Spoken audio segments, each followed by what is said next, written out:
Boa noite, meninas. Que a graça, a paz e os meninos, né, que estão aqui. Obrigada, os meninos, por nos servirem. Mas podem ficar, não tem problema não.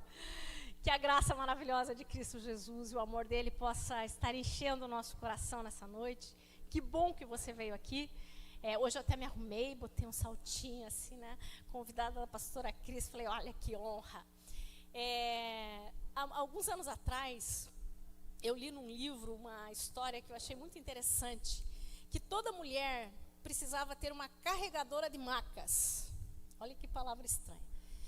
E me chamou a atenção essa frase, eu fui ler e entender. Carregadora de maca é ter aquelas amigas que quando você realmente precisar ser carregada, ter quem te carregue. E eu louvo a Deus, porque Deus tem me dado amigas que eu sei que são carregadoras de maca, né? Deus tem nos feito um grupo de amigas maravilhosas, dentre essas está a pastora Cris, uma amiga que tem estado na minha casa, que tem estado na minha vida, e eu louvo a Deus pela vida dela. Obrigada, minha irmã. E hoje é uma alegria estar comemorando esses 17 anos aqui, uma honra, mais uma vez, muito obrigada pelo convite, querida. É uma honra muito grande, né? Olha, dividir púlpito com o pastor Eliseu Bueno é desafiador, eu confesso para vocês. O pastor Eliseu Bueno foi... nós tivemos Fateme também, né, fizemos Fateme, e ele era um dos professores, ele é um dos professores ainda da Fateme, não sei se vocês já fizeram, mas maravilhoso. Então, assim, realmente vai ser um final de semana incrível sobre a vida de vocês, tenho certeza. Sou pastora também, sou casada com o pastor Gilberto, somos casados há 27 anos, vamos fazer 28 anos. Eu sei que eu tenho carinha de 28, mas 28 só de casado. E temos 2 filhos, o Natan e a Larissa. A Larissa tem 21, vai fazer 22, e o Natan tem 19 anos. E trabalhamos no ministério, né? Desde que nós nos casamos, a gente está envolvido no ministério. Antes de casar, já tínhamos chamado ministerial. E eu entendo a igreja como esse lugar maravilhoso, onde nós somos todos os dias desafiados de muitas formas e de muitas maneiras. A igreja é um lugar onde nós aprendemos a adoração, né? Então nós nos convertemos, nós viemos aqui, hoje teve um louvor maravilhoso, obrigada irmãs por nos servirem, foi maravilhoso esse louvor. E na igreja a gente entende o que é adorar a Deus, o único Deus, o que é realmente se prostrar. E embora não estejamos vendo Deus fisicamente, o ambiente é tão tomado pela presença dEle, é tão cheio da presença dEle, que nós sabemos e temos certeza de que nós estamos diante dEle. A igreja também é um lugar que nos ensina a servir. Hoje, eu tenho certeza que muitas pessoas trabalharam para que esse evento pudesse acontecer. Talvez você se envolveu. E a igreja é um lugar que ensina um contraponto do mundo, porque nós não servimos por causa de uma recompensa, por causa de um salário, por causa de um dinheiro, mas nós aprendemos a servir uns aos outros. Entendemos que Deus nos ensina, através de Cristo Jesus, o que é ser um servo. Então a igreja ela tem marcas que o mundo não tem, e que quando nós entramos numa igreja, nós somos impactados por essas verdades e por esses valores. A igreja é um lugar de acolhimento, de amor. Enquanto o mundo é um lugar onde discrimina, onde exclui, onde você pode não ser aceito, onde você pode não ser compreendido, onde as pessoas não vão com a sua cara, a igreja é onde nos ensinam a acolher e amar incondicionalmente. A igreja é esse lugar onde nós entramos e não importa de que jeito nós entramos ou como nós somos, mas nós somos recebidos, amados e acolhidos. A igreja também é um lugar onde nós entendemos que há dons dados por Deus, habilidades, talentos que Deus nos deu, que vão além de nós mesmos. E a igreja é um lugar onde nós aprendemos a desenvolver os nossos dons, onde nós aprendemos a falar, a cantar, a ministrar, onde nós aprendemos a fazer um arranjinho de mesa, onde nós aprendemos a ensinar a outras mulheres. A igreja é um lugar que desenvolve aquilo que Deus já colocou sobre a nossa vida. Vocês concordam comigo? E a igreja também é um lugar onde nós ativamos a nossa fé em Cristo Jesus. Onde nós sabemos que ganhamos uma porção, uma medida da fé. Mas aqui na igreja, quando ouvimos a palavra, como somos ministrados pela palavra, a nossa fé fica forte, confiante. Nós sabemos que a outra pessoa na fornalha. Nós sabemos que podemos passar por lugares difíceis, mas o Senhor é conosco. Então, a igreja é maravilhosa. Eu queria dar uma salva de palmas pelos 17 anos dessa porta aberta aqui. Vamos aplaudir o Senhor? Eu tenho certeza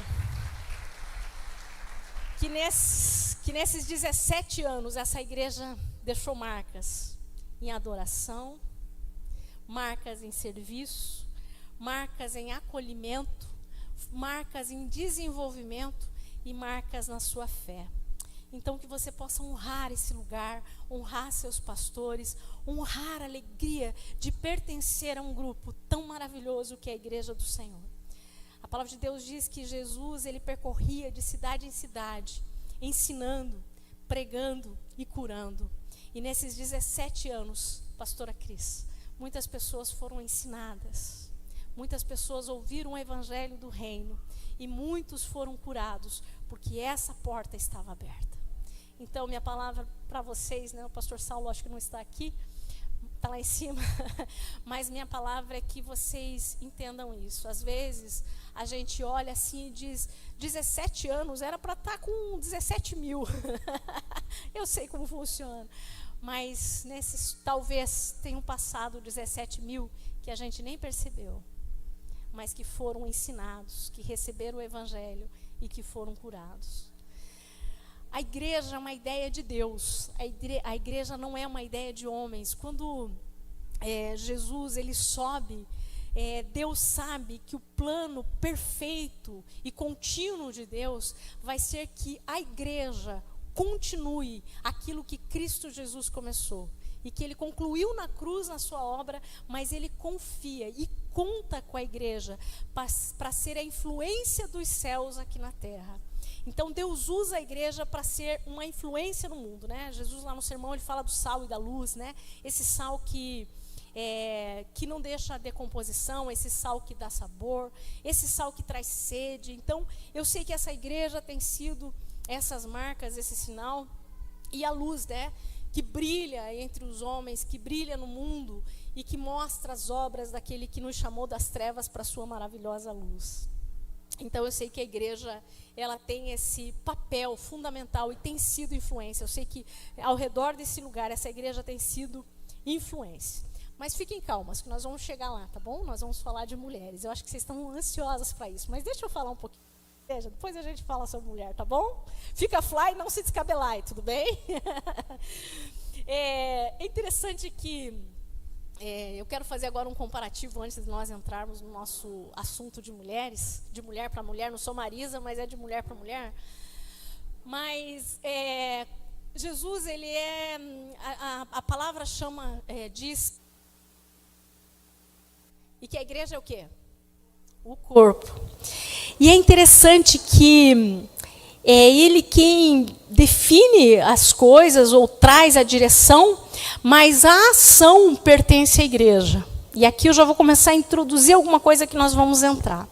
Então Jesus ele representa essa figura masculina, mas a igreja ela é comparada com a noiva e ela representa essa figura feminina, que é a ação, que é a atitude, e que Jesus confia isso. Então, a gente entende assim que, por exemplo, quando Deus foi criar a mulher, vocês lembram lá da história? Vocês leram a Bíblia, né? Que quando Deus foi criar a mulher, como que Deus criou a mulher? Vamos lá, para vocês não se distraírem. Da costela. Fez lá o Adão ter um soninho gostoso, profundo. Deus fez uma cirurgia maravilhosa e trouxe a mulher à existência. Eu gosto de pensar que antes de Adão acordar daquele sono, Deus já teve um tete-a-tete ali com a Eva, né? Pensa, antes dela ver Adão, ela já estava acordada ali conversando com Deus. Quando Adão acorda e diz, essa é osso dos meus ossos, Deus já tinha tido ali um momento com Eva. Mas olha que interessante. Quando Cristo Jesus subiu na cruz e morreu, que ele expirou, ele disse, Pai, nas tuas mãos eu entrego o meu espírito. Logo depois, os soldados furam a lateral dele. A mulher veio à existência depois do sono de Adão. E Deus traz, então, através do seu lado, da sua costela, a mulher. E a igreja, ela existe, ela vem a existir a partir do momento em que Cristo entrega a sua vida, e ali ele é perfurado e sai água e sangue, e ali nasce a igreja, ali começa algo que é maravilhoso. Adão não cuidou muito bem de Eva, mas Cristo cuida muito bem da sua igreja, né? Ele é perfeito. Ele diz: não te deixarei, jamais te abandonarei. Nosso Senhor é aquele que está conosco todos os momentos. E ele estabeleceu uma parceria que dá certo, né?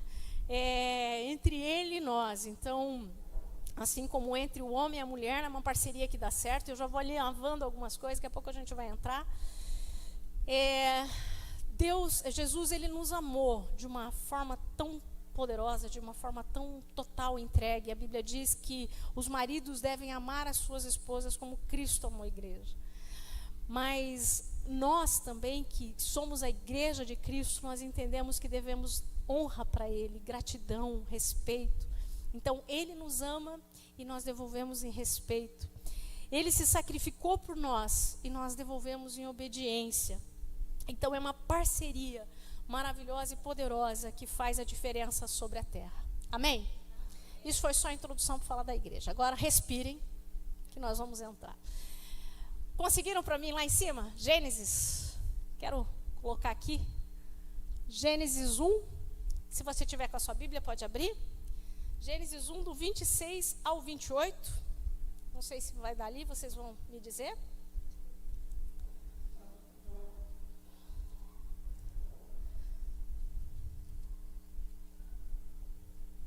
É isso. Vamos lá.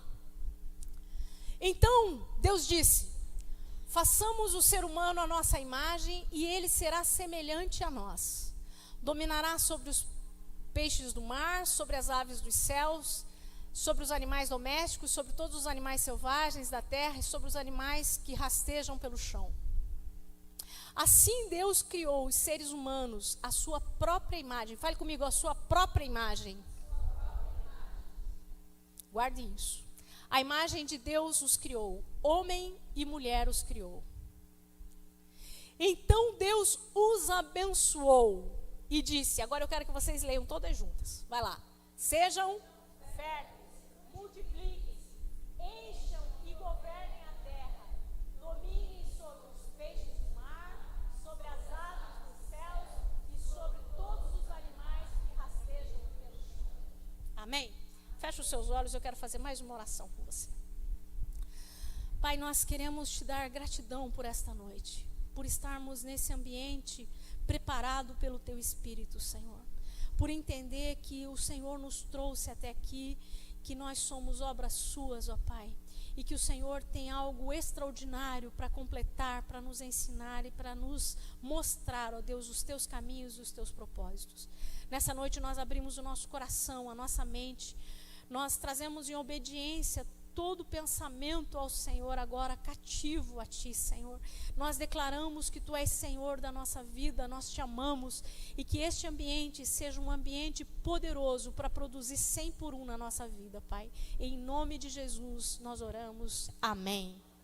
Amém, queridas? Eu queria saber se todas estão bem confortáveis na cadeira, porque geralmente a gente tem um formato de sentar. Se você precisar virar a tua cadeira, para você não ficar com torcicolo, vire a sua cadeira. Se você quiser colocar o teu celular no modo silencioso, coloque. Que agora, a pastora disse para mim que como tem café hoje, pode ir até meia-noite que não tem problema. Então, eu confiei nessa palavra. Amém? Não vou até meia-noite, não. Nós lemos aqui a palavra... E Deus nos abençoou. Quando Deus trouxe a humanidade à existência, o homem e a mulher, Deus os abençoou. E Deus disse, multiplique. Fale comigo, multiplique. Frutifique. Encha a terra e domine. E nós vamos pensar um pouquinho sobre isso, essa intenção e essa expansão de Deus, esse desejo de Deus de trazer um pensamento dele, da eternidade, do céu até nós aqui na terra. Deus desejou, intencionou que nós tivéssemos um propósito sobre essa terra, muito mais do que sobreviver. Deus tinha algo em mente, Deus tinha na mente dele algo designado para que nós pudéssemos viver e cumprir aqui na terra, que é a sua vontade. A origem de todas as coisas não está na terra. Fale comigo, a origem não está na terra. A origem está no céu. Talvez isso para você pareça só uma frase, mas ela pode ser saradora e curadora quando você entender que você não é só fruto do relacionamento do teu pai e da tua mãe, que você não veio à existência só porque a tua mãe e o teu pai te desejaram, mas você existe porque você é ideia, pensamento e vontade de Deus. Isso te faz entender que você pertence a essa terra e que você não precisa pedir desculpa por existir. Você existe porque Deus desejou a sua existência. Toda a origem está na eternidade e a sua origem também está. E talvez por isso você não foi abortada. Talvez por isso, quando a tua mãe passou por dificuldades na tua gestação, ela não perdeu você. Talvez por isso, e com certeza, o inimigo tentou matar e destruir a tua vida. Mas você está aqui hoje porque a sua origem é eterna. Deus desejou você. E Ele tem um plano dessa eternidade, uma vontade que é eterna para se cumprir aqui na terra. Deus é a fonte. Fale comigo. Deus é minha fonte. Deus é tua fonte. Deus é fonte de todo conhecimento, Deus é fonte de toda a sabedoria, Deus é fonte de todo bem. Deus é a fonte das respostas que você não tem. Deus é a fonte para sossegar e calar a tua alma. Deus é a fonte da tua existência. Talvez até hoje vai ser o último dia, você questionava a sua existência, mas a partir de hoje você vai entender, Deus é a fonte da tua existência. E Deus vai trazer algo extraordinário sobre você. E dentro dessa ideia de Deus, dentro desse propósito que é eterno, Ele tem um plano original, que é a vontade dEle para a sua vida. Ele tem um plano, não só um plano geral para a humanidade, não só um plano de uma forma genérica, generalizada, mas Deus tem um plano para você como pessoa, como mulher, como esposa, como mãe. Deus tem um plano para a sua vida como ser humano, como família. Deus tem um plano para a sua vida como um ser que vive em sociedade. Deus escolheu e determinou tempos e épocas e lugares. Deus estabeleceu. Você nasceu no ano que você nasceu, porque havia um propósito sobre você. Você hoje está em Balneário Camboriú, porque Deus tem um propósito para você aqui nesse lugar. Deus estabeleceu um território para que você pudesse atuar. Você tem as pessoas que tem ao seu redor, porque Deus tem um propósito para você através dessas pessoas. Você entende isso? Nada é por um acaso. Você não é um acidente cósmico. Você não é uma ameba que se transformou numa pessoa. Você é um ser criado à imagem de um Deus vivo, real, presente e atuante. Que você não entenda Deus só de uma forma geral, mas que você entenda Deus na tua história, intervindo na tua história, conhecendo as tuas dores, vivendo os teus momentos, um Deus que caminhou contigo, que Ele sabe pelo que você passou.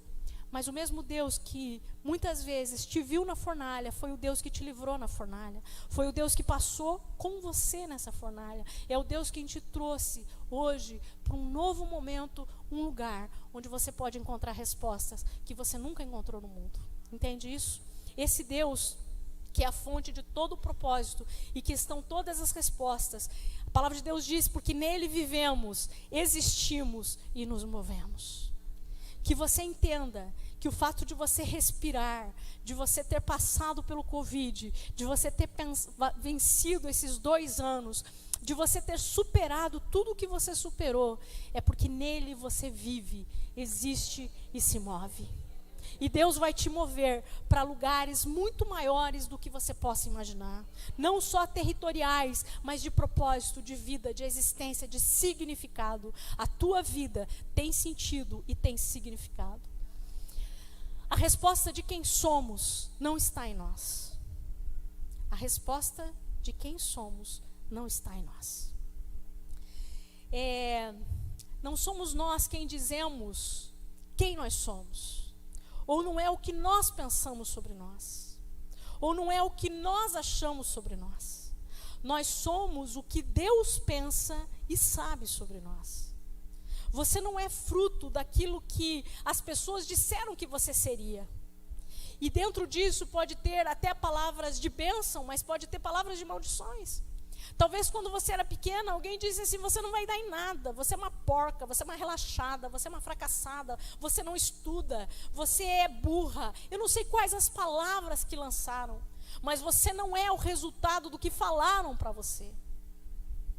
Talvez até te elogiaram e falaram coisas que não eram também verdades. Você não é o que você pensa, você não é o que os outros dizem, e você não é o que o mundo quer que você seja. Porque o mundo, as pessoas, a sociedade criam expectativas para que você seja alguma coisa. Mas você também não é aquilo que o mundo deseja que você seja. Você é aquilo que Deus quer que você seja. Você é aquilo que Deus planejou para a sua existência. Você é aquilo que Deus desejou e pensou sobre você. Salmo 139 diz que antes que eu fosse formado no ventre da minha mãe, o Senhor já me conhecia e Ele me entreteceu como nas profundezas da terra. E esse salmo ainda diz que antes de que qualquer um dos meus dias existisse, Ele já sabia e Ele tinha escrito diante dele. Deus tem uma história escrita ao teu respeito, que pode ser que você nunca tenha vivido. Deus tem algo sobre você que talvez você nunca enxergou. Você talvez achou que a história que você viveu era uma história de tristeza, de dores e de fracasso, mas não é o que Deus tem escrito ao teu respeito. Bem sei os planos que tem ao vosso respeito, diz o Senhor. Planos de fazê-los prosperar, de dar-lhe paz. O Senhor tem desejos e planos para você, que talvez você nunca acessou, porque estão escritos no seu livro. Então a sua identidade, quem você é o que Deus planejou com você.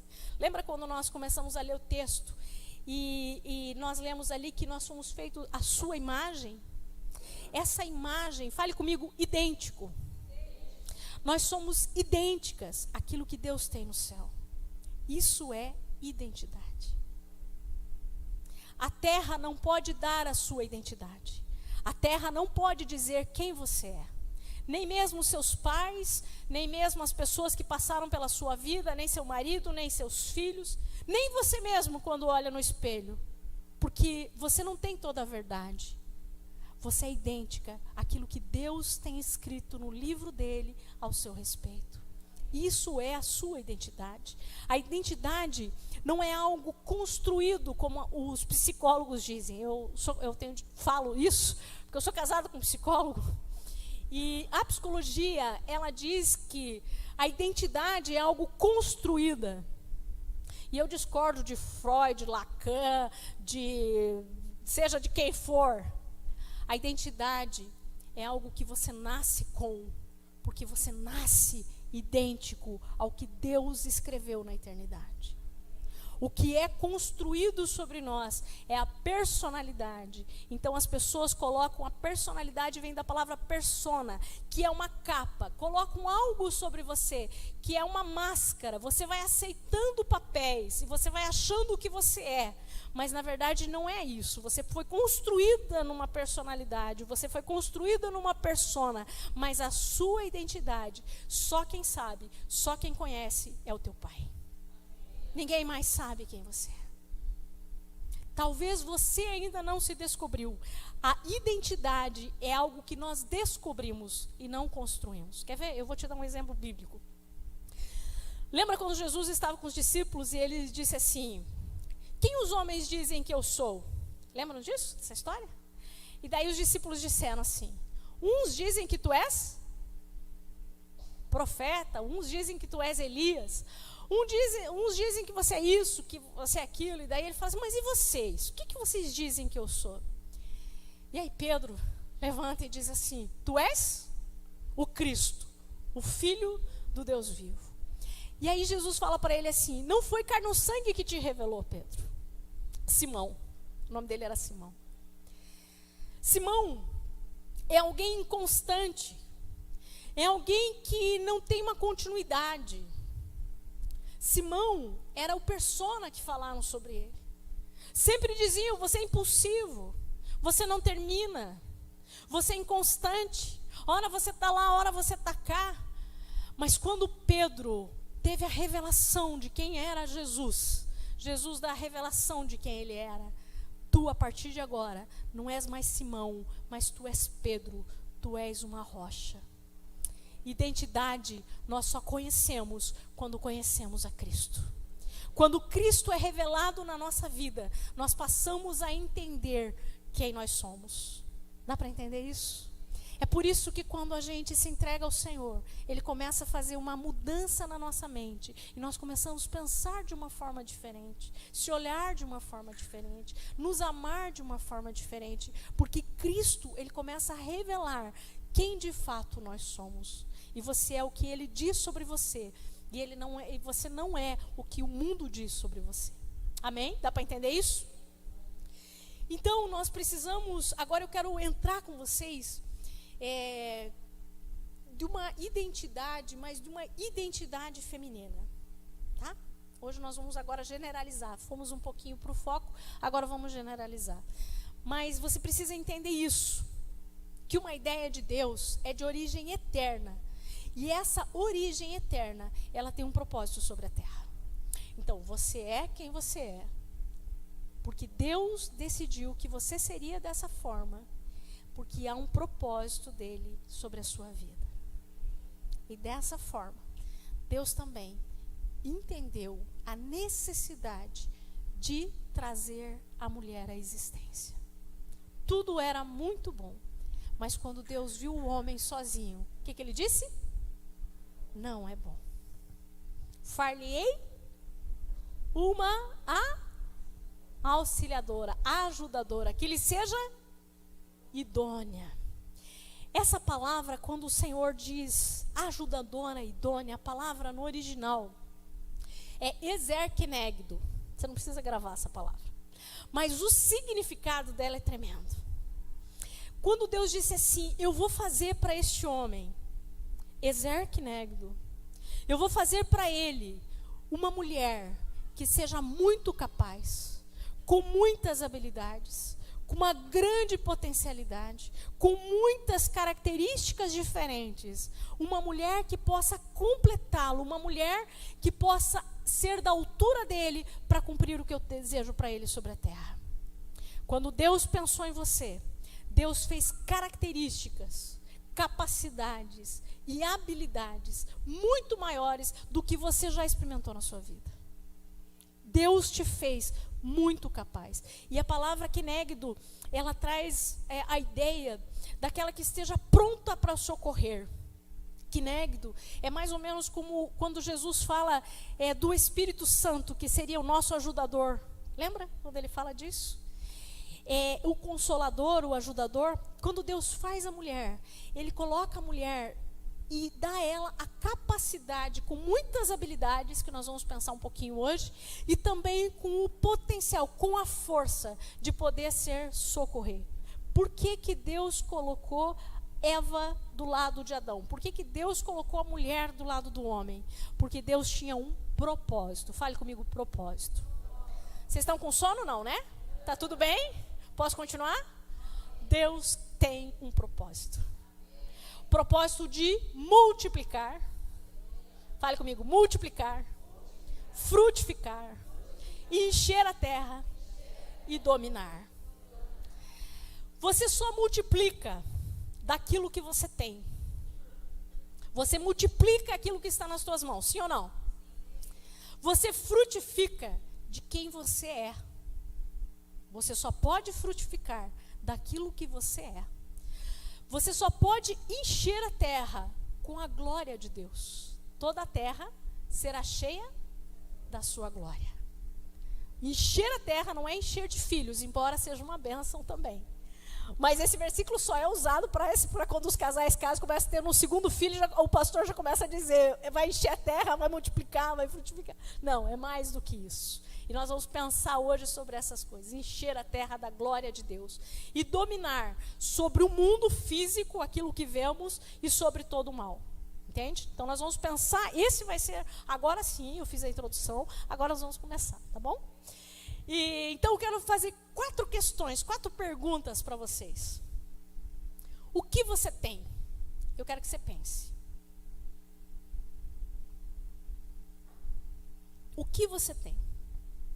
Você tem filhos, você tem marido, você tem família, você tem uma casa, você tem bens, você tem dons, você tem talentos. O que você tem? Você só pode multiplicar daquilo que você tem.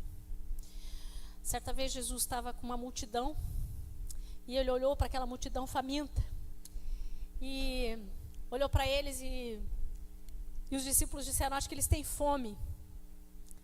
E o Senhor falou assim: então vão e comprem comida. Eles disseram: mesmo que nós tivéssemos todo o dinheiro, não teria onde comprar comida. Mas aparece um rapaz e ele tem 5 pães e 2 peixinhos. E o Senhor Jesus deu graças e multiplicou 5 pães e 2 peixinhos. Talvez o que você tenha, você olha para a sua vida e diz: é pouco, não é suficiente. Talvez eu tenha um marido que é meio marido. Talvez eu tenha um marido que, Senhor, eu preferia não ter. Ou talvez você tenha uma casa que você diga: mas minha casa é tão simples. O que você tem? Quais são teus talentos, teus dons, tuas habilidades, tuas capacidades? O que você tem? Você só pode multiplicar o que você tem. Quem você é? Qual a sua verdadeira identidade? Por isso que eu fiz aquela introdução, para vocês entenderem. O que te define? Será que o que te define, que define quem você é o que os teus pais falaram sobre você? É o que você até hoje pensou sobre você? Quem você é? É o que o teu marido diz sobre você? É o que o mundo espera que você seja? Quem você é? Você é um título? Você é um cargo? Você é uma profissão? Quem você é? Porque as pessoas perguntam: quem é você? Você diz: eu sou enfermeira. Eu sou nutricionista. Eu sou estudante. Você é um título? Quem você é? Você só pode frutificar se você souber quem você é. Você só frutifica de quem você é. Você manifesta a glória de Deus? Você tem consciência disso? A glória de Deus é a consciência que nós temos da nossa essência, do que Deus colocou em nós, do nosso potencial.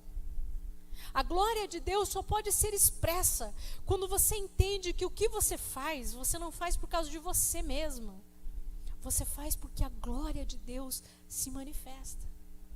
Se você canta, quando você canta, é algo, uma essência que Deus colocou em você. E você tem que viver para isso, você tem que cantar, porque quando você canta, você expressa a glória de Deus. Quando você fala, você expressa a glória de Deus. A minha mãezinha que está ali linda, ela expressa a glória de Deus quando ela faz um bolo maravilhoso. Quando ela cozinha para os filhos, ela expressa a glória de Deus. Você expressa a glória de Deus quando você deixa a tua essência se manifestar para os outros. Dá para entender isso? Encher a terra da glória de Deus é permitir manifestar o que Deus colocou dentro de você.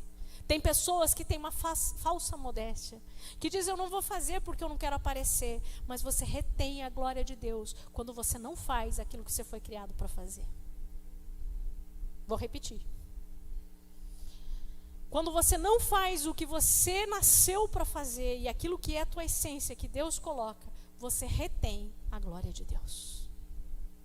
E se até hoje você estava num canto, se escondendo, hoje você vai entender que você vai fazer o que tem que fazer, porque você quer encher a terra da glória de Deus. Amém? Entenda isso. Seja da forma que for, com aquilo que Deus colocou em você. Tem pessoas que manifestam a glória de Deus no artesanato. Tem pessoas que manifestam a glória de Deus numa comida. Tem pessoas que manifestam a glória de Deus na maternidade. Tem pessoas que manifestam a glória de Deus trabalhando. Tem pessoas que manifestam a glória de Deus servindo. Como você manifesta a glória de Deus? Porque se você acha que tem que ficar sentado num lugar, no banco da igreja, que nem é banco mais, agora são as cadeiras, e você acha que você não vai fazer nada porque você não quer aparecer, você está impedindo a glória de Deus se manifestar na sua vida. Multiplique, frutifique, encha a terra e a domine. Domínio é algo que Deus nos deu com autoridade. Por que nós temos autoridade? Porque nós temos legalidade sobre a terra. Porque você não é só um espírito, você é um espírito que possui uma alma e habita num corpo. Quando Deus te colocou na terra, Deus te deu um corpo físico, Ele tirou da costela de Adão e formou você. E a partir desse momento, você tem autoridade na terra. A palavra de Deus diz que os céus dos céus pertencem ao Senhor, mas a terra Ele confiou aos homens. Você tem autoridade sobre o inimigo. A serpente estava ilegal naquele jardim. Satanás não poderia entrar. E ele só entrou por causa da serpente. Porque se o espírito é ilegal, porque ele não tem corpo. Quando ele toma a serpente, ele toma parte de uma legalidade. Mas Deus deu autoridade contra todo mal e contra tudo que existe na terra a nós. Dominar é entender a autoridade que Deus confiou sobre você. Dominar é também entender a autoridade que Deus colocou sobre você, em você, o autogoverno, o domínio próprio que a palavra de Deus vai dizer que o Espírito Santo nos ensina, o fruto dele é o domínio próprio. É quando eu consigo governar sobre os meus pensamentos, quando eu consigo governar sobre as emoções, quando eu não sou tomada por medos, ansiedades, preocupações, quando eu consigo governar e dizer, alma, se aquiete. O salmista diz, fiz calar e sossegar a minha alma. Domínio, autogoverno, é quando você não é exposto aos pensamentos de uma forma que ele não tenha controle e domínio. É um barquinho à deriva. Não, nós não somos um barco à deriva. O Senhor nos deu um domínio, e um domínio sobre nós. Você não pode pensar, deixar os teus pensamentos fluírem de uma forma que não tenha controle. Você precisa dominar sobre os pensamentos, dominar sobre as emoções, dominar sobre os sentimentos. Os sentimentos não podem te dominar, porque Deus te deu domínio, autogoverno. Dá para entender isso? Dr. Augusto Cury, talvez algumas de vocês conheçam, é um psiquiatra maravilhoso, um cientista da alma. E ele diz que nós temos que ter a mesa redonda do eu. Você tem que chamar os teus pensamentos e questionar eles. O que você está pensando está certo? Só que o Dr. Augusto Cury, ele é inspirado na palavra de Deus. Ele é um homem que lê a palavra e ele se apaixonou por Jesus. Mas lá na palavra está escrito assim, tudo que é santo, tudo que é verdadeiro, tudo que é justo, seja isso que ocupe o vosso pensamento. Pensai nas coisas que são de cima e não nas coisas que são de baixo. Como estão os teus pensamentos? Como você tem dominado sobre os teus pensamentos? Como que nós vamos querer dominar sobre o inimigo, dominar sobre circunstâncias, se nós não conseguimos um autogoverno? Para que você possa exercer o domínio e o governo do que Deus quer confiar nas tuas mãos e colocar nas tuas mãos, você precisa dominar-se a si próprio. Eu estou numa dieta. E eu entrei nessa dieta, preciso ainda 15 quilos. Mas foi muito interessante, porque eu fui exortada duramente. Se eu não consigo dominar a minha boca, o que eu como que eu vou dominar sobre a minha língua, o que eu falo? Uau, doeu. E tá doendo. Cada vez que eu fecho a boca tá doendo. Outro dia eu vim no café da pastora Cris e eu só tomei cafezinho preto. E tinha um monte de coisa. Eu falei, tá vendo, Senhor? Estou começando a aprender. Mas é um desafio. Mas você entende o que eu quero dizer? Domínio. O diabo quer confundir sua identidade e desviar o propósito. A intenção dele é confundir a sua identidade e desviar o seu propósito. Quando a serpente vem conversar com Eva no jardim, o diálogo que nunca podia ter acontecido, e aí tem, o livro que um dia vai sair, que eu tenho que fazer manifestar essa glória, mas o livro é o seguinte: uma mulher carente fala até com uma serpente. A minha tese é que Eva estava meio carentinha naquele dia. Ela foi querer conversar com quem não devia. E às vezes nós conversamos com quem não devemos. Mas enfim. Mas quando a serpente vem jogar a proposta para Eva, ela diz o seguinte, a serpente, que é a tentação. A tentação não foi o fruto. E o fruto não é a maçã. A tentação foi o seguinte: no dia em que dela comerdes, do fruto você comer, seus olhos se abrirão e você será como Deus. A tentação da serpente era ser quem ela não nasceu para ser. A tentação está sempre que nós queremos ser algo daquilo que Deus não planejou, não projetou e que não é a nossa identidade.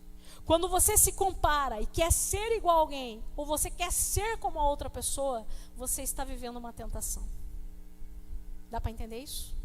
Ser quem nós não somos nos tira do propósito que Deus tem para nós. E nós precisamos voltar para o jardim. Nós estamos muito mais perto do jardim. Meu Deus, me ajuda com o tempo, Jesus.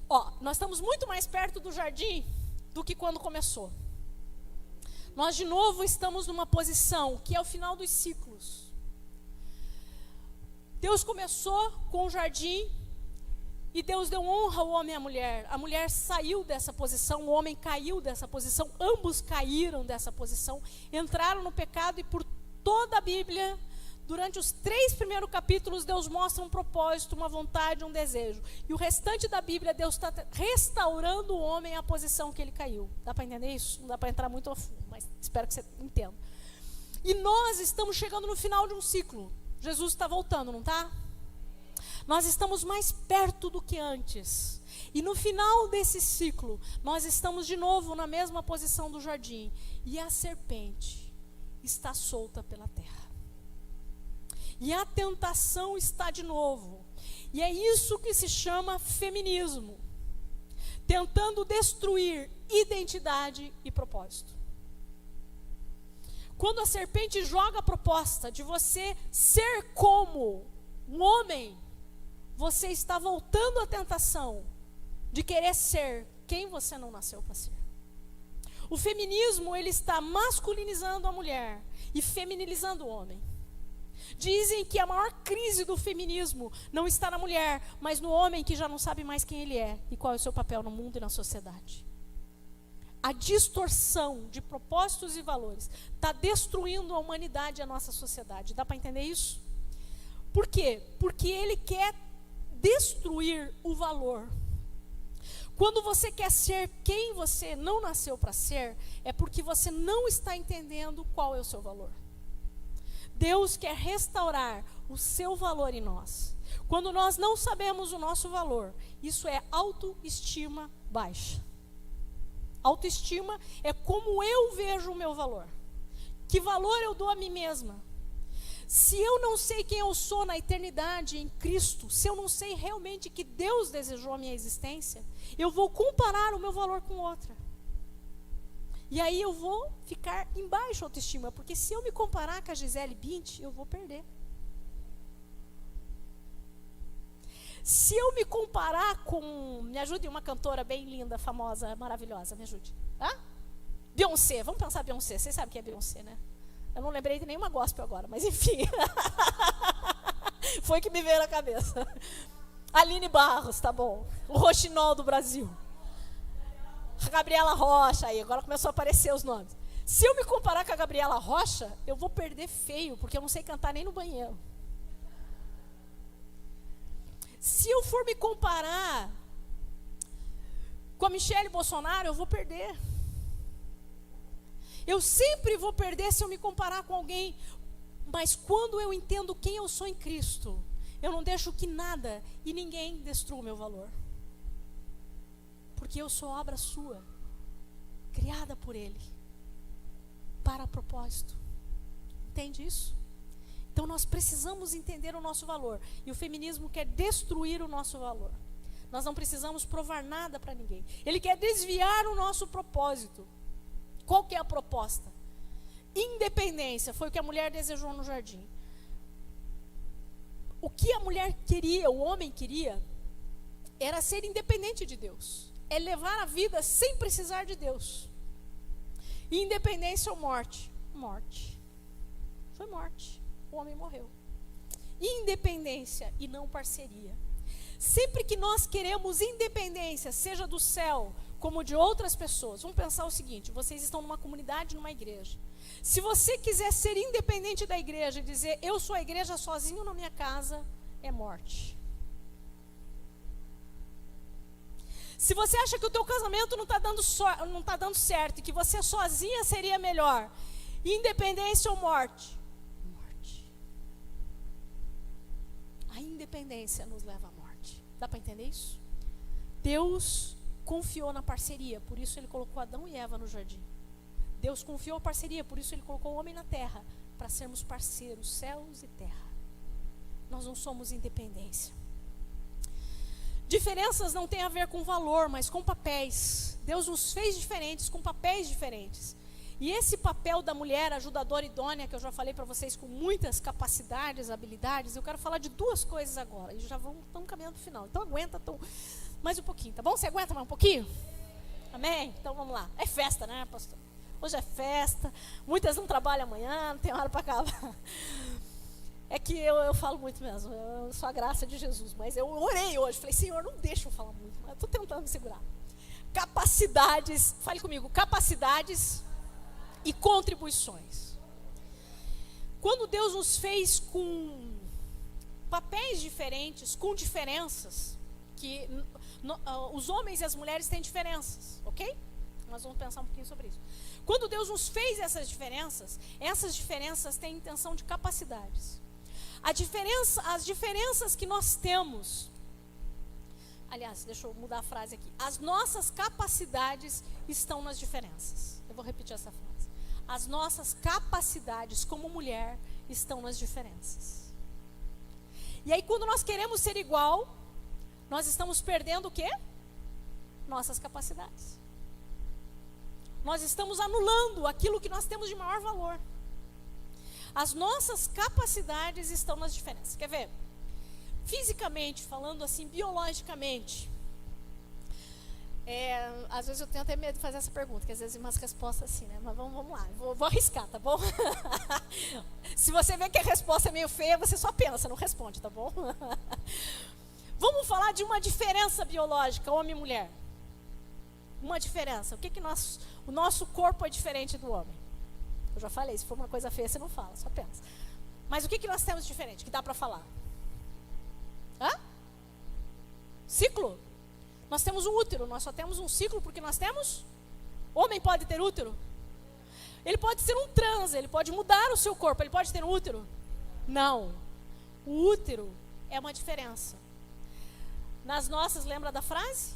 Nas nossas capacidades estão as diferenças, tá bom? Ou nas nossas diferenças estão as capacidades.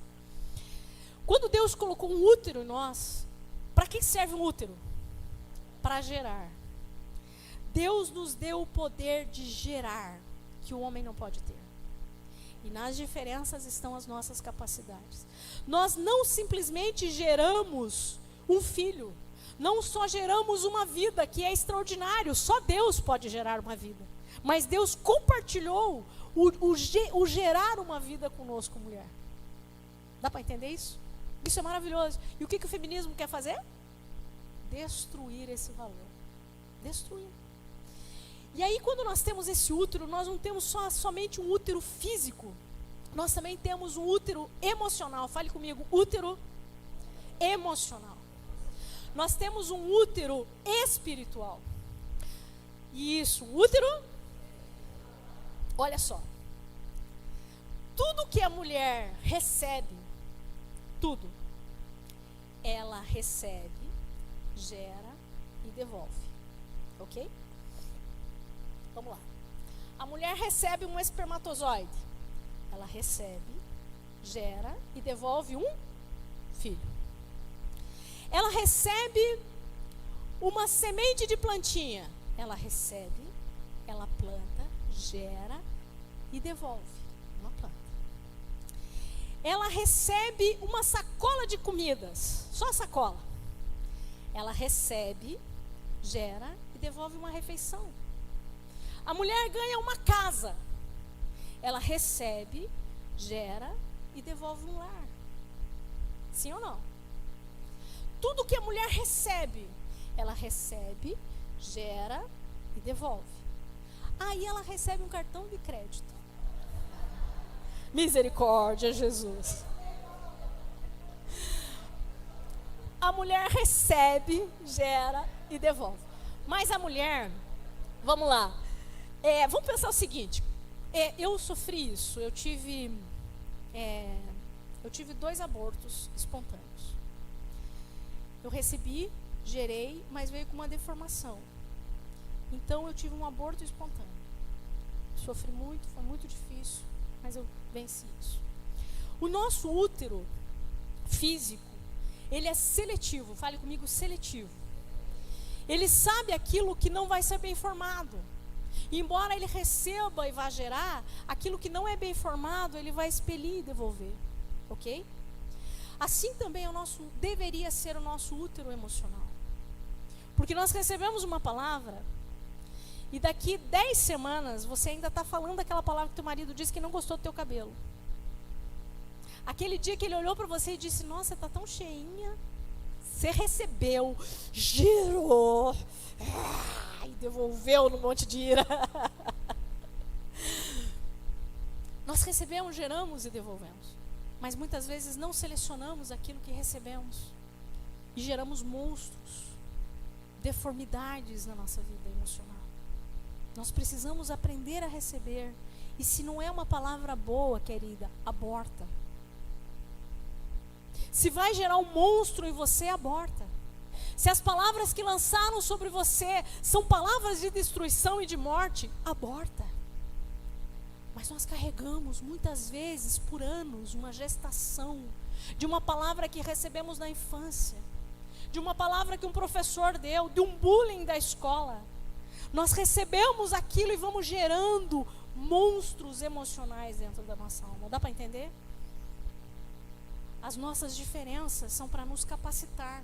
E nós temos que receber e selecionar aquilo que vamos receber no nosso emocional. Amém? Também o espiritual. É tão maravilhoso, porque Jesus, ele começa o ministério, quando ele está expandindo o ministério dele, quando ele quer que aquilo seja gerado e expandido ali, ele vai e passa pelo poço e alcança uma samaritana. Que um homem não poderia fazer, mas aquela samaritana ganha toda a cidade, porque ela recebeu uma palavra, ela gerou e ela trouxe vida sobre aquela cidade. Quando Jesus ressuscita, ele poderia ter levado Pedro no túmulo, mas ele não leva. Ele leva uma mulher, porque ela vai receber, vai gerar e vai expandir aquilo. Dá para entender? Então nós temos um útero. As nossas diferenças são as nossas capacidades. Amém? Não só um útero físico, você tem um útero emocional e um útero espiritual. Outra coisa que nós temos que o homem não pode ter. Quer dizer, ele até pode, mas não é verdadeiro. Peitos, seios. Eu vi lá o neném. Para que servem os seios? Amamentar. Deus deu à mulher o poder de nutrir, de alimentar.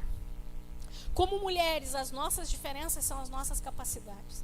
Deus fez em nós o poder de alimentar, de sustentar. Deus não nos deu só o poder de alimentar uma criança ou de nutrir uma criança. Deus deu o poder de nós nutrirmos a nossa casa. Quem sempre é responsável pelo alimento? Não é a mulher que tem um cuidado maior? Nós temos o poder de nutrir, mas não só nutrir fisicamente. Nós podemos nutrir a nossa família emocionalmente, trazendo palavras de vida e não de morte. Entendendo as palavras que nós devemos lançar sobre a mesa. Entendendo que nós podemos nutrir também espiritualmente. Nós liberamos palavras de fé. Nós nutrimos as pessoas. Quantas vezes você estava desanimado e você encontrou com uma amiga e ela trouxe uma palavra de vida e aquilo te animou? Sim ou não? Então nós geramos e nós nutrimos, ok? Existe o poder de gerar e de nutrir. Outra diferença entre o homem e mulher, e eu vou acelerar aqui para a gente não... Todos nós temos 2 hemisférios no cérebro, tá? E a mulher, ela tem mais conexões entre os hemisférios cerebrais. Essas conexões fazem com que a mulher seja mais comunicativa. Fale comigo, comunicativa.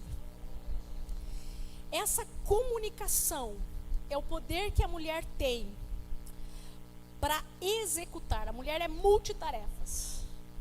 Você consegue fazer muitas coisas, sim ou não? A mulher consegue fazer muitas coisas ao mesmo tempo, que o homem não consegue. O homem é focado, direcionado. A mulher tem uma visão mais periférica. A mulher consegue. Quer ver? Você coloca um homem para achar uma margarina na geladeira. Ele não consegue. Pede para ele achar a meia bege que está na gaveta. Ele não vai achar. Mas nós conseguimos enxergar mais além e nós conseguimos fazer mais coisas ao mesmo tempo do que o homem. Essas diferenças Deus colocou a nós e esse é o poder de executar. Nós podemos fazer mais coisas. Mas Deus também deu à mulher o poder da palavra. Quem fala mais? Homem ou mulher? Mulher. Falamos mais. E por que falamos mais? Será que isso é um erro de fábrica? Será que Deus errou lá na fábrica? Ou tem um propósito? O que vocês acham? Tem um propósito. Porque dentro da comunicação da mulher existe o poder de influência. Fale comigo, o poder de influência.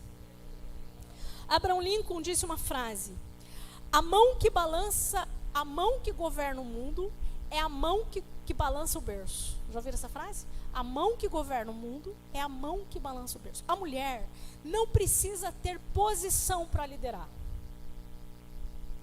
A mulher não precisa ser chamada da pastora, mas do lado ela governa. Sim ou não? Vocês acham que tem influência da pastora Cris aqui nessa igreja ou não? Muita. Porque ela não precisa de posição. Ela influencia. Na tua casa, quem influenciou mais tua vida? Teu pai e tua mãe? Pode ser positivo ou negativamente. Somos influenciadas e somos influenciadoras. Nós temos o poder de influência. Por isso que a serpente não escolheu Adão. Porque se ela escolhesse Adão, na posição que ele estava, ele simplesmente ia dizer não. Deus disse que não era para comer. Mas ele sutilmente vai e engana a mulher, e a mulher influencia o homem. A mulher influencia o homem, sim ou não? Consegue o que ela quer, sim ou não? Qualquer homem. Só que você pode usar isso de uma forma positiva ou negativa.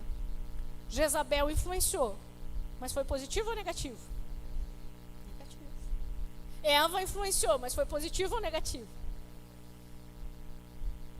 A samaritana influenciou, mas foi positivo ou negativo? Você tem dentro de você o poder de influência. E você vai influenciar. Só que seja intencional na tua influência. Governe sobre a terra. Multiplique, frutifique. Faça algo de bom. Porque Deus te fez assim. Deus deu essas capacidades porque a mulher tem mais formas, empatia de estar sobre a terra. Então Deus confiou. Nós não precisamos de posição. Nós não precisamos usurpar nenhuma posição. Porque nós exercemos o que Deus colocou em nós pelo poder da influência. Influência sobre os nossos filhos, sobre a nossa casa, sobre as pessoas ao nosso redor. Quer ver? Eu acho que vocês vão se identificar. Quem é dona de casa, que é mãe e tal, sabe, ou filhos, vamos pensar nos filhos aqui. Vou usar os filhos aqui. Vamos pensar nos filhos, nas filhas que estão aqui. Se na tua casa, lá com a tua mãe, se a tua mãe tiver de mau humor, como que vai ser o temperamento da casa naquele dia? E se a tua mãe estiver feliz? Ô benção, ô glória. Dá para entender isso? Por quê? Porque ela está influenciando a casa. Dá para entender isso? Então você sabe, se você está, como você está naquele dia, você influencia a sua casa. Então nós temos o poder de influência. E agora, para encerrando. Então, vamos lá, isso são capacidades. E agora eu quero falar de contribuições. Fale comigo, contribuições. Contribuições é nós entendermos a nossa missão. E eu quero falar de 3 áreas de influência nas contribuições que nós podemos dar: o lar, a comunidade e a sociedade. Você é uma mulher de influência no teu lar, na comunidade e na sociedade. E como você vai exercer isso? O lar, é a sua autoexpressão.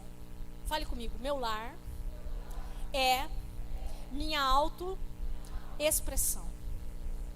No teu lar você vai expressar a sua identidade. A casa, o lar, vai ser uma extensão da sua identidade. Você precisa fazer com que a casa te represente. Eu faço uma pergunta: a tua casa te representa? Só você vai saber responder.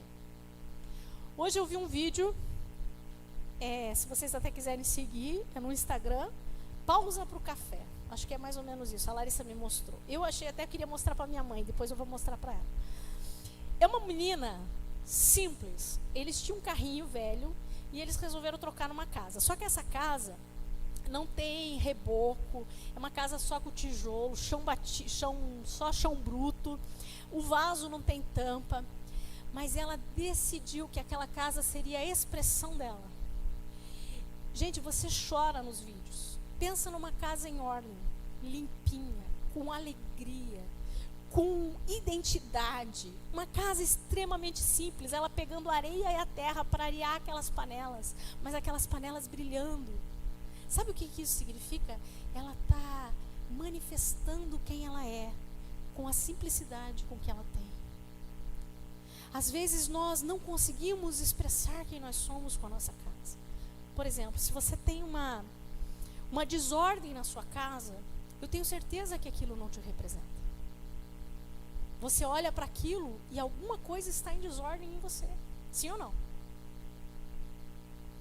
Se você tem o quartinho da bagunça, parece que tem uma goteira dizendo: arrume aquele quartinho, arrume aquele quartinho. Todo mundo tem um quartinho da bagunça. Arrume aquele quartinho. E aí quando você vence o quartinho, você não se sente vencedora? Porque a casa, o lar, é a tua autoexpressão. Vamos pensar que você tivesse muito dinheiro e você contratasse uma arquiteta. Mesmo que você contratasse uma arquiteta, a casa não poderia ter a identidade da arquiteta. A casa tem que ser a sua identidade. O que você quer que a sua casa fale sobre você? Porque não tem a ver com dinheiro, não tem a ver com condições. Talvez você está vivendo um momento que não é o que você gostaria. Eu vivi muito isso, e vivo ainda. Tem muitas coisas que eu não gostaria. Mas eu comecei a ler a minha casa e dizer o que ela mostra. Não no sentido de ostentação. Por exemplo, eu queria que a minha casa fosse acolhedora. Ela não precisava ser chique. Ela não precisava ter almofadas que ficassem sempre no lugar. Eu queria que as pessoas entrassem na minha casa e se sentissem acolhidas. Você sentiu acolhida, Cris, na minha casa? A gente precisa expressar. Eu não sei se eu estou conseguindo dizer. Não tem a ver com beleza, com riqueza, não tem a ver com recurso. Tem a ver com o que você quer representar. A tua casa te representa? O teu lar. Nós estamos fazendo um curso da experiência do lar, da Dev Tyros, eu não sei se alguém conhece, mas ela fala o seguinte: o lar é onde o coração é formado. Você tem intenção sobre a tua casa de formar. A vida dos teus filhos é intencional. A Bíblia diz assim: como flechas na mão do guerreiro, assim são os filhos da tua mocidade. Filhos, a gente tem uma visão para eles que vai além do que eles veem. E nós temos uma responsabilidade, deve ser intencional, de enviá-los para o alvo da vida deles. Dá para entender isso? E se eles são flechas, nós somos o arco. E como arco, nós temos que ter uma força suficiente para dar o suporte para eles irem aonde tem que ir. E nós temos que ter a flexibilidade na hora de enviá-los. O lar é onde o coração é formado. Ser intencional com o marido. O que você está construindo? O marido tem uma missão. E a submissão é estar junto nessa missão. E a submissão também é trazê-lo para a sua missão. Porque se Eva tirou Adão da missão, nós temos a responsabilidade de trazer os nossos maridos de volta à missão. E a missão do homem era guardar e proteger. Se o teu marido não está guardando e protegendo a sua casa, você tem uma missão de trazê-lo de volta para a missão. Isso é submissão. É quando nós entendemos isso, que a missão não é só dele, é nossa. E a nossa missão é de trazê-los para o foco. Então, filhos ser intencional, marido ser intencional. Essa área de influência da nossa vida, ela é poderosa, o nosso lar. Onde o mundo está tão destruído e tão horrível, nós temos a responsabilidade de fazer o nosso lar uma extensão do céu. O nosso lar é o jardim, que não pode entrar serpente. Nós temos que ser guardiãs desse lar. Nós temos que ser guardiãs da nossa família. Amém? Comunidade, servir na comunidade com dons, com talentos, com disponibilidade. Jesus está voltando. Olha o que diz. Nós estamos fazendo um estudo às quintas-feiras sobre Tessalonicenses, e nós estamos falando sobre o arrebatamento. Olha o que diz 2 Pedro. Diz assim, ó: visto que tudo será assim. Vocês creem que Jesus vai voltar? Vocês creem que está próximo esse dia? Creem mesmo? Então olha o que Pedro diz. Visto que tudo será assim, vai acontecer. Desfeito. Olha a pergunta de Pedro. Que tipo de pessoas é necessário que vocês sejam? Se Jesus está voltando e nós subiremos, amém? Como nós vamos deixar as pessoas que amamos? Porque vai haver um juízo sobre a terra. E a gente não deve pensar num sentido escapista, dizer eu vou e dane-se o mundo. Qual está sendo a nossa responsabilidade com a comunidade, com a igreja, com o corpo de Cristo, de levar esse evangelho até a sua vinda? Nós temos, todos nós. Jesus não disse para pastor e para o pastor ide por todo mundo e pregar o evangelho. Mas aqueles que o seguem, ide por todo mundo e pregue o evangelho. Nós temos autoridade para isso. E nós temos que ter responsabilidade. A nossa área de influência está nisso. A mulher samaritana do poço, ela poderia pensar só nela mesma, mas ela pensou na sua comunidade. Entende isso? Quem são os seus amigos, seus vizinhos, seus parentes que ainda não estão no Senhor? Quem são as pessoas que você tem uma responsabilidade para influenciar? Nós precisamos pensar nisso. E por último, a sociedade. A palavra de Deus diz que o mundo aguarda com expectativa a manifestação dos filhos de Deus. A sociedade está esperando os cristãos se manifestarem. Entenda isso, querido. Mesmo que eles lutem contra, há uma expectativa para que você manifeste quais são os valores, a ética, a moral cristã, que está se perdendo na nossa sociedade. Existe aquilo que você é idêntico a Deus, que Deus colocou em você, características que são atributos comunicáveis de Deus, aquilo que Deus deseja compartilhar com você, que é o amor. O mundo não conhece o amor. Nós podemos amar como Ele amou, e Ele amou até o fim. O mundo espera isso de nós, espera que isso seja manifesto na nossa vida. A graça, que não é porque você merece, é porque Ele desejou dar a graça. A palavra de Deus diz que as nossas palavras devem ser cheias de graça, que nós temos que oferecer a graça, que a graça e a paz estejam convosco. Nós precisamos manifestar os atributos de Deus na nossa vida.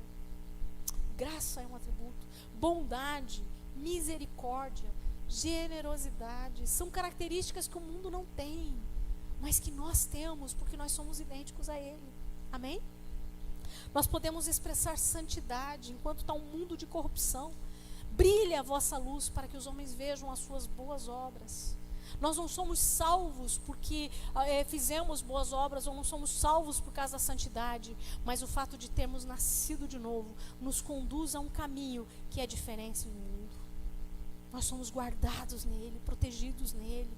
Não deve sair nenhuma palavra torpe da nossa boca, de violência. Os nossos olhos, nós temos uma aliança com o Senhor. Como que nós caminhamos essa vida, se sabemos que Ele virá? Como está o nosso caminhar nessa vida? A tua casa tem que ter santidade. As palavras que fluem na tua casa devem ser palavras santas. Se você xinga, se você fala palavrão, se você destrói a identidade dos seus filhos, o que você está fazendo? Não há santidade. Se você permite que certos valores entrem na tua casa, que são valores mundanos, que são fora da ética cristã, como que você está vivendo em santidade? Se você assiste uma novela ou um filme com uma cena pornográfica com a tua filha ou com o teu filho do lado, o que você está fazendo?